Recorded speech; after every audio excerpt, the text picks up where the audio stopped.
adin mình vlog tiếp. Hey hi adin đi nha. Hey hi. US à? Kan utur. Anh em mình u về.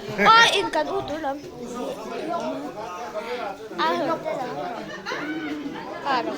Kan vlog kan lo vlog ang mam boy vlog thadu lo mấy mam boy van tir cậu không có chỗ eikhawm kan này á hey vậy thêm rồi sao nó bông bông rồi thì khát chứ cái con số nòm lưỡi ơi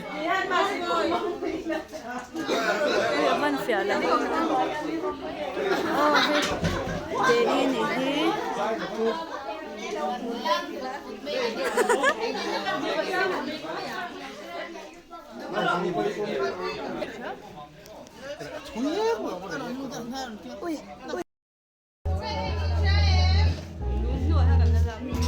Emmanuela nu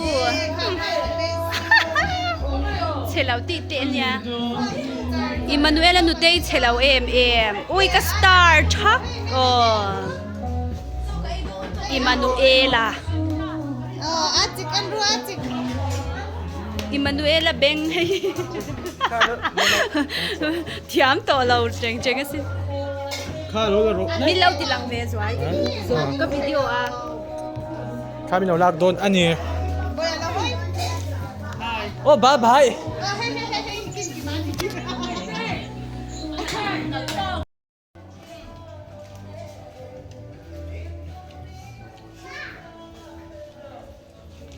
và bar liền lom về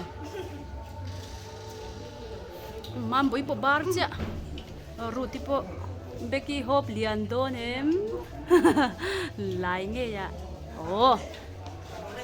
lom se la khu Emmanuela idol lawmna ruai kan che a he chung kwa in kan do mup mup mai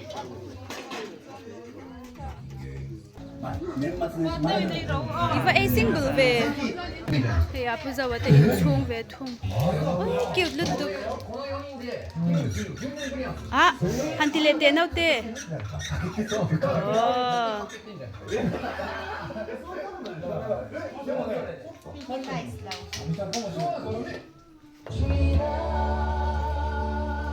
chẳng tu pa hay chẳng tu pa hết ta po chẳng tu pa tê chi à ibu thiam vía nghe này à ê ta pon em mấy cái này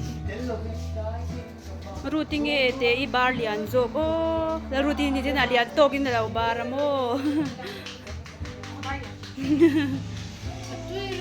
tui lu tu kan tin ni chu em mo khor thum na điar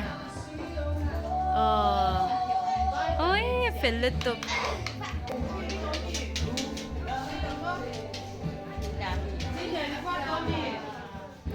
email chai